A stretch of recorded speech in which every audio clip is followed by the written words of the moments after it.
Doctors చెప్తారు అసలు rice ఎక్కువ తినకూడదు. సరే దానికి మరి మేము ఫస్ట్ నుంచి రైస్ తింటున్నాం కాబట్టి ఇంకా ఆప్షన్ ఏదైనా ఉందా అంటే బ్రౌన్ రైస్ అని చెప్తున్నారు.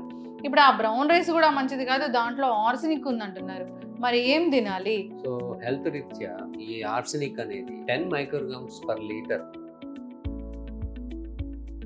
అంటే ఇది మొత్తం రైస్ మొత్తంలో కూడా లోపల కూడా ఉంటుంది. రైస్ పాలిష్ చేసిన ఎంతో కొంత లేయర్ మిగులుతుంది ఆ. కాబట్టి సోకింగ్ ఎక్కువసేపు నీళ్ళలో నానబెట్టి మనం రైస్ కడుగుతూ అబ్బో మెత్తగా అయిపోతుంది కదా. మెత్తగా కాకుండా వాళ్ళు ఏంటంటే బాయిల్ అవుతున్నాం. అసలు ఆర్సెనిక్ బాడీలోకి వెళ్తే మన ఏం లక్షణాలు జరుగుతుంది? ఏంటి? అసలు ఏం జరుగుతుంది? ఏం లేదు. సాధారణంగా యూజువల్గా ఏంటంటే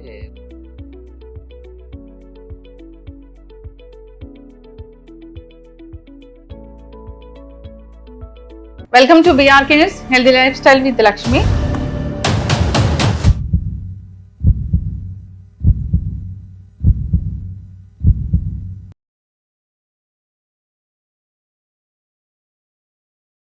సో జనరల్గా రైస్ మనం అందరం ఇష్టంగా తీసుకుంటూ ఉంటాము. అయితే వైట్ రైస్ మంచిది కాదని చెప్పిన నేపథ్యంలో మనం బ్రౌన్ రైస్ ఎక్కువగా తీసుకుంటూ ఉన్నాం. అయితే బ్రౌన్ రైస్లో ఆర్సెనిక్ ఉంటుంది. అది ఆరోగ్యానికి హాని చేస్తుందని చెప్తూ ఉన్నారు. అసలు ఆర్సెనిక్ ఏంటి? ఇది ఆరోగ్యానికి ఎలా హాని చేస్తుంది? అసలు బ్రౌన్ రైస్ అని మనం దేన్ని అంటాము? బ్రౌన్ రైస్ తీసుకుంటే నిజంగానే అనారోగ్య సమస్యలు వస్తాయా? మరి అనారోగ్య సమస్యలు రాకుండా బ్రౌన్ రైస్ని తీసుకోవడం ఎలాగా? దీని గురించిన పూర్తి వివరాలు తెలుసుకుందాం. ఈరోజు మనతో పాటు ఉన్నారు ప్రముఖ pulmonologist and ICU specialist doctor Ravindra గారు. డాక్టర్ గారు నమస్తే అండి. నమస్తే. డాక్టర్ గారు, డాక్టర్స్ చెప్తారు అసలు రైస్ ఎక్కువ తినకూడదు. రైస్ తీసుకుంటే డయాబెటీస్ వస్తది ఇలా చెప్తూ ఉంటారు. సరే దానికి మరి మేము ఫస్ట్ నుంచి రైస్ తింటున్నాం కాబట్టి ఇంకా ఆప్షన్ ఏదైనా ఉందా అంటే బ్రౌన్ రైస్ అని చెప్తున్నారు. ఇప్పుడు ఆ బ్రౌన్ రైస్ కూడా మంచిది కాదు. దాంట్లో ఆర్సెనిక్ ఉందంటున్నారు. మరి ఏం తినాలి? అసలు ఓవరాల్‌గా బ్రౌన్ రైస్‌ని దేన్ని బ్రౌన్ రైస్ అంటాము? సో మరి ఏం ఏం తీసుకోవాలి? బ్రౌన్ రైస్ తీసుకునేటప్పుడు జాగ్రత్తలేంటి? నిజంగానే ఆర్సెనిక్ ఉంటుందా? ఆర్సెనిక్ అనేది అంత ప్రమాదకారా? ఈ brown rice and arsenic problem only in south India. అంటే యాక్చువల్లీ ఏంటంటే మనకి యూనివర్సల్గా ప్రపంచంలో ఏ ఏరియాకి వెళ్ళినా ఈ వాటర్లోను, ఎన్విరాన్మెంట్లోను, వెజిటబుల్స్లోను ఈ ఆర్సెనిక్ అనేది ఎంతో కొంత బాడీలోకి వెళ్తుంది. సో హెల్త్ రీత్యా ఈ ఆర్సెనిక్ అనేది 10 మైక్రోగ్రామ్స్ పర్ లీటర్ కన్నా ఎక్కువ ఉంటేనే ప్రాబ్లం వస్తుంది. సో 10 మైక్రోగ్రామ్స్ పర్ లీటర్ వరకు పర్మిషన్. కాకపోతే ఇండియాలో ఏమవుతుందంటే కొన్ని చోట్ల వాటర్ అనేది దొరకదు. సో పోర్టబుల్ వాటర్ అవైలబిలిటీ లేని చోట్ల వాళ్ళు ఏం define up to 50 micrograms per litre also it's safe అని డిక్లేర్ చేశారు. అయితే ఈ వాటర్ వరి అనేది ఉంది కదా, ఈ సౌత్ ఇండియన్ సాయిల్స్ లో ఈ ఆర్సెనిక్ ఎక్కువ ఉండటం వల్ల ఈ వరి పంట పండించినప్పుడు చాలా నీళ్లు ఉంచుతారు అక్కడ. మనము నీళ్ళలో మునిగేటట్టు ఉంచి వాటర్ ఎక్కువగా ఉంచి పండించడం వల్ల ఆ వాటర్ లో ఉన్నటువంటి ఈ సాయిల్లో ఉన్నటువంటి ఆర్సెనిక్ ని ఈ రైస్ ప్లాంట్ అనేది వాటిని ఆ రైస్ గ్రెయిన్ లో కాన్సన్ట్రేటెడ్ గా ఆర్సెనిక్ ని డిపాజిట్ చేస్తుంది. దట్ ఈస్ వాట్ ఆర్సెనిక్ అనేది. అంటే మామూలుగా ఉన్నదానికన్నా అది ఎక్కువగా అక్కడ డిపాజిట్ అయిపోతుంది. దట్ ఈస్ బికాస్ ఆఫ్ దాని మెటబాలిజం. ఆ వాటర్ నుంచి తీసుకొని అక్కడ స్టోర్ చేసేస్తుంది. సో ఆ గ్రెయిన్ లోకి వెళ్ళిపోతుంది, గింజల్లోకి వెళ్ళిపోతుంది. ఈ గింజల్లోకి వెళ్ళటం అనేది కంపేర్ చేస్తే north India versus south India, Pakistan ఇట్లో ఓన్లీ సౌత్ ఇండియాలో ఎక్కువ ఉంది. North Indian rice is safe. కానీ మనకు వచ్చేసరికి సౌత్ ఇండియాలో ఎక్కువ రైస్ తింటాం స్టేబుల్. సో వీళ్ళకి brown rice versus white rice. ఈ రైస్ ధాన్యం వడ్ల గింజ అంటాం. ఈ వడ్ల గింజని పైన ఊక తీసేస్తే హస్క్ అంటారు. ఈ హస్క్ తీసేస్తే మిగిలిన దాన్ని బ్రౌన్ రైస్ అంటారు. అంటే మనకి ఎప్పుడైనా ఒక విత్తనం టెంక పగలగొట్టే మా లోపల దాంతో కాటిలిడాన్స్ పప్పులు దాని మీద ఒక కోటింగ్ ఉంటుంది, స్కిన్ అనే కవచం. సో సీడ్ కోట్ అంట. ఈ సీడ్ కోటు ప్లస్ లోపల ఎండాస్పర్ము అంటే మొలకెత్తడానికి కావాల్సినటువంటి ఫుడ్ మెటీరియల్ ఈ సీడ్ స్టోర్ చేసుకుంటారు కాటిలిడాన్స్. అది ప్లస్ జర్మ్ సెంటర్ మొక్క, చిన్న మొలక ఉంటుంది. ఇవన్నీ కలిపి లో ఉండేదాన్ని సీడ్ అంటాం. ఈ సీడ్ పై కోటే ఈ బ్రౌన్ రైస్ యొక్క. సో ఈ రైస్లో ఏంటంటే దాన్ని దాన్ని బ్రాన్ పార్ట్ అంటారు, తౌడు అంటే మనం పాలిష్ చేస్తారు. ఈ పాలిష్ చేసి తౌడు తీసేస్తారు, దాన్ని ఎల్యూరాన్ లేయర్ లేదా బ్రాన్ పార్ట్ అంటారు. ఈ మోస్ట్ న్యూట్రిషనల్ వాల్యూ ఉన్నటువంటి పార్ట్ ఏదంటే ఆ బ్రాన్ పార్ట్. న్యూట్రిషన్స్ అన్ని అందులోనే ఉంటాయి. అంటే మనకి విటమిన్ డెఫిషియన్సీ వచ్చి ఇక్కడ యాంగులర్ కీలైటిస్ అని వస్తుంది, థైమిన్ అని కావాలి, ఇవన్నీ ఆ ఎల్యూరాన్ లేయర్ లో ఉంటాయి. ఈ ఎల్యూరాన్ లేయర్ లోనే ఫైబర్ ఉంటుంది, అంటే పీచు పదార్థాలు ఉంటాయి. అలానే ఈ గ్లైసిమిక్ ఇండెక్స్ అంటారు, మీరు విన్నారో లేదు. ఈ గ్లైసిమిక్ ఇండెక్స్ అనేది ఏంటంటే మనం ఫుడ్ ఎప్పుడైనా తిన్నప్పుడు మనం సడన్ గా ఈ గ్లూకోజ్ అనేది బ్లడ్ లోకి రిలీజ్ అయిపోయి ఎనర్జీ వచ్చేస్తుంది, ఇన్స్టాంట్ ఎనర్జీ అంటే. ఈ ఇన్స్టాంట్ ఎనర్జీ రాకుండా స్లోగా షుగర్స్ రిలీజ్ చేస్తూ బ్లడ్ లో పీక్స్ పెరగకుండా మెయింటైన్ చేసేటువంటి మెకానిజం అనేది ఈ పీచు పదార్థాల్లో ఉంటుంది. ఈ పీచు పదార్థాలు ఉండటం వలన బ్రౌన్ రైస్ కి గ్లైసిమిక్ ఇండెక్స్ తక్కువ ఉంటుంది, ఈ వైట్ రైస్ కి గ్లైసిమిక్ ఇండెక్స్ ఎక్కువ ఉంటుంది. అందుకని షుగర్ ఉన్న వాళ్ళు ఈ వైట్ రైస్ తినొద్దు అంటారు. సో ఆ గ్లైసిమిక్ ఇండెక్స్ ఎక్కువైపోతుంది. షుగర్ ఉన్న వాళ్ళే కాదు, షుగర్ ఎవరికైనా కానీ సడన్ గా వచ్చేసి. సో ఆ తౌడు ఉన్నది అంటే యాక్చువల్గా అల్యూరాన్ లేయర్ ఉన్నటువంటి బ్రౌన్ రైస్ అనేది హెల్త్ వైజ్ యాక్చువల్గా మంచిది. కానీ ఇప్పుడు చెప్పేది ఏంటంటే ఈ అల్యూరాన్ లేయరే ఎక్కువగా ఈ ఆర్సెనిక్ ని స్టోర్ చేసుకుంటున్నాయి. కాబట్టి ఈ బ్రౌన్ రైస్ అనేది కొంచెం తింటే ఆర్సెనిక్ లెవెల్స్ ఎక్కువ వెళ్ళిపోతున్నాయి. సో దిస్ ఫినామినా ఇది ఇప్పుడు కనుక్కున్నది కాదు, ఇప్పటి నుంచి ఉన్నది కాదు. మనకు ఒక 100 సంవత్సరాల క్రితం నుంచి చూసుకుంటే కూడా ఈ బ్రౌన్ రైస్ తింటున్న వాళ్ళకి ఈ ఆర్సెనిక్ అనేది బాడీలోకి వెళ్తూనే ఉంది, వెళ్ళకుండా అయితే లేదు. It is not now 100 years back or 50 years back, now it is going on. ఎందుకంటే అది స్టాండర్డ్ గా ఎన్విరాన్మెంట్ లో వాటర్ లోను సాయిల్ లోను అలా ఉన్నటువంటి నిక్షేపాలు ఆర్సెనిక్ అది వస్తూనే ఉంటుంది ఎన్విరాన్మెంట్ లో నుంచి. సో కంపేర్ చేస్తూ సో ఏంటంటే ఈ బ్రౌన్ రైస్ ఎక్కువగా తినే వాళ్ళకి ఎక్కువ లెవెల్లో బాడీలోకి ఈ ఆర్సెనిక్ అనేది వెళ్తుంది. అయితే కంపేర్ చేస్తే white rice versus brown rice తినే వాళ్ళలో there are no much difference. ఎందుకంటే వైట్ రైస్ తినేవాళ్ళు ఎక్కువ తింటారు. సో వాళ్ళలో ఆ percentage of arsenic white rice లో తక్కువ ఎక్కువ తినడం వల్ల దాదాపుగా వాళ్ళు మళ్ళీ బ్రౌన్ రైస్ తిన్న లెవెల్ కి ఈ ఆర్సెనిక్ లెవెల్ వచ్చేస్తుంది. అంటే ఇది మొత్తం రైస్ మొత్తంలో కూడా లోపల కూడా ఉంటుంది, కొంత కూడా ఉంటుంది. అందులో నాట్ యాక్చువల్ గా మేజర్ గా పైనే, బట్ రైస్ పాలిష్ చేసిన ఎంత కొంత లేయర్ మిగులుతుంది కాబట్టి that will be there. Second, ఈ బ్రౌన్ రైస్ వాళ్ళు తక్కువ తింటారు కాబట్టి అది ప్రాబ్లమాటిక్ గా అంత ఎఫికసీ లేదు. రెండు, లాంగ్ టర్మ్ స్టడీస్ లో హూ ఈస్ గెటింగ్ టాక్సిసిటీ. ఇప్పుడు ఈ వైట్ రైస్ వాళ్ళు కానీ మనం ఇప్పుడు రొటీన్ గా తీసుకుంటే ఒక కంట్రీలో ఒక half of the country totally rice dependent. ఈ రైస్ డిపెండెంట్ లో వాళ్ళు తింటున్నప్పుడు how many people are getting toxicities last 5 decades. ఈ పాయిజన్ యొక్క ఎఫెక్ట్స్, విషం ఎఫెక్ట్స్ ఎంతమందికి వస్తున్నాయి? ఎక్కడ పెద్ద ఎస్టాబ్లిష్మెంట్ గా లేవు. సో ఇప్పుడు సడన్ గా మనకి చెప్పి అది అవుతుంది అంటే కానీ సో తెలిసినాక దాన్ని అవాయిడ్ చేసుకో. ఈ అవాయిడ్ చేసుకోవడానికి నెక్స్ట్ మెథడ్స్ ఏంటి అంటే ఇప్పుడు ఈ రైస్ అనేది మనము చేస్తున్నాం కాబట్టి తినటం తప్పుతుందా? కొంతమందికి తప్పదు. బ్రౌన్ రైస్ అయితే ఆరోగ్యానికి మంచిదే చెప్పినట్లు. ఆ బ్రౌన్ రైస్ ఆరోగ్యానికి చాలా మంచిది వైట్ రైస్ తో పోల్చుకుంటే. ఇప్పుడు మరి తినాలి. అయితే వీటిలో ఏంటంటే తినడానికి మనకు తెలిసినట్టుగా మనము ఆర్సెనిక్ పాయిజన్ ని తగ్గించుకోవచ్చు రైస్ లో.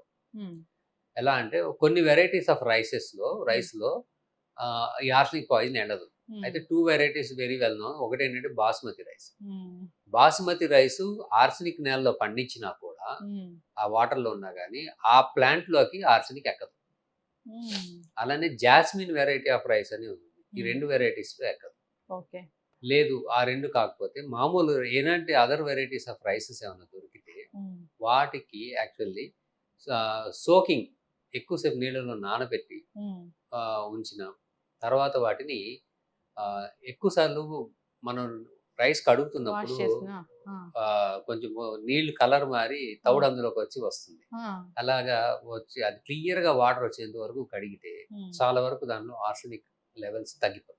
ఫైబర్ కూడా పోతదిగా మరి? ఫైబర్ పోదు. న్యూట్రియంట్స్? ఓన్లీ ఆ పౌడర్ పాత్రలో ఉన్నటువంటి దాన్ని మాత్రమే పోవడం వల్ల ఆర్సెనిక్ లెవెల్స్ తగ్గిపోతాయి కడగటం వల్ల. ఓకే.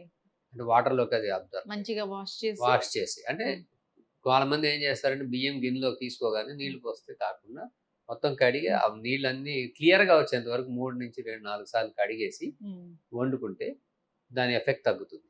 ఇంకొక మెథడ్ ఏంటంటే మామూలుగా మనము నీళ్లు 2% వరకు వాడతాం. అంటే 1:2 2 అది వైట్ రైస్‌కి. అదే బ్రౌన్ రైస్‌కి 1:3 వాడతాం. కాకుండా 1:6 వాడాలి.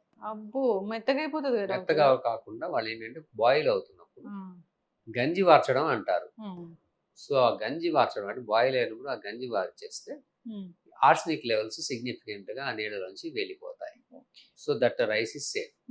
అయితే ఆ గంజి వార్చడం వల్ల ఇంకొక నష్టం ఏంటంటే న్యూట్రియంట్స్ కూడా వెళ్ళిపోతాయి. అవును. విటమిన్స్ అవి ఏవైతే వాటర్‌లోకి వచ్చాయో. బట్ టాక్సిటీ అయితే మాత్రం సిగ్నిఫికెంట్‌గా తగ్గించేసాయి. చాలా మంది గంజి కూడా తాగమని చెప్తూ ఉంటారు. మంచిది అని.